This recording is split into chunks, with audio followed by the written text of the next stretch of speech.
Hello, আসসালামু আলাইকুম। সবাই কেমন আছেন? আশা করি সবাই ভালো আছেন। তো একটা ভর্তা করতেছিলাম, তো ভাবলাম আহ, এই ভর্তার ভিডিওটা আপনাদের সঙ্গে শেয়ার করি। তো আমি বাটনায় প্রথমে পেঁয়াজ কুচি নিয়ে নিলাম, আর এখানে সিম আর ফুলকপি সিদ্ধ দিয়ে রেখেছি। তো গাছের সিম ছিল আর ফুলকপিটা এনেছিলাম একদম তাজা। তো এখানে পেঁয়াজ কুচি দিয়ে এর মধ্যে আমি পরিমাণ মতো লবণ দিয়ে দিলাম।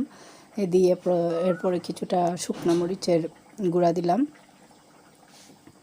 দিয়ে ধনিয়া পাতা দিলাম।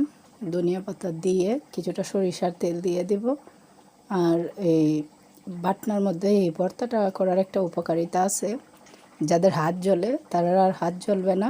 তো আমি তো এই বাটনাটা অনেক আগে নিয়ে আসছিলাম, তো তেমন একটা ব্যবহার করা হয় না, মাঝে মধ্যেই করি। তো বেশির অংশ করলে পরে হয় কি আমার হাতটা জ্বালা পোড়া থেকে বেঁচে যায়। তো ভিডিওটা ভালো লাগলে অবশ্যই আমার পেজটাকে ফলো দিবেন আর ইউটিউব চ্যানেলটাকে সাবস্ক্রাইব করে যাবেন, আর যাতে করে নতুন ভিডিও দিলে আপনারা পেয়ে যান। তো খুব সহজেই এই ভর্তাটা আমি করে নিচ্ছি, তো ভাবলাম আপনাদের সঙ্গেও শেয়ার করি। এই ভর্তাটা আসলে ভীষণ মজা হয়েছে, মাশাল্লাহ। একাই খেয়ে ফেলছি, তো বেশি ছিল না, অল্প পরিমাণেই করছিলাম। তো এখানে 3-4টার মতো সিম দিয়েছিলাম আর অল্প কিছুটা ফুলকপির টুকরো দিয়েছি, দিয়ে এই মজাদার ভর্তাটা তৈরি করে নিলাম।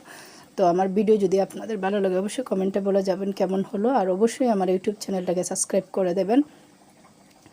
আর আপনারা কে কেমন আছেন অবশ্যই আমাকে জানাবেন। আপনাদের আসলে সবসময় সুস্থতাই কামনা করি। আসলে কি বলবো, কারো কাছে কিছু বলার কোনো কিছু থাকে না। তো আপনাদের সঙ্গে যখন আমি এগুলো কথা বলি তখন আমার খুবই ভালো লাগে।